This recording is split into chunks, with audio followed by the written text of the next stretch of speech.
नमस्कार मंडळी. एक प्रश्न. भात शिजवताना पाणी खूपच कमी टाकलं तर काय होतं? भात अर्ध्यावर करपतो, खाता येत नाही. आपल्या पिकाचंही असंच. जमिनीत ओलावा पुरेसा नसताना पेरणी केली तर बियाणं उगवत नाही. दुबार पेरणी करावी लागते. दुबार पेरणी म्हणजे पुन्हा नवीन बियाणे, पुन्हा ट्रॅक्टर, पुन्हा नवीन खत, बजेट कोलमडलं.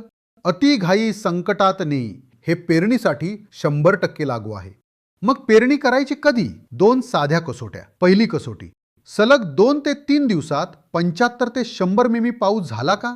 पण पाऊस मोजायला पर्जन्यमापकच नसेल तर काय करणार? काळजी करू नका. दुसरी कसोटी. जमिनीत ओलावा 6 इंच खोल गेला आहे का? हे कसं तपासायचं? 6 इंच खोल माती उकरून बघा. ओल असेल तर जमीन पेरणीसाठी तयार. तुरळक पाऊस पडला म्हणून लगेच पेरणी करू नका. थोडी वाट बघा.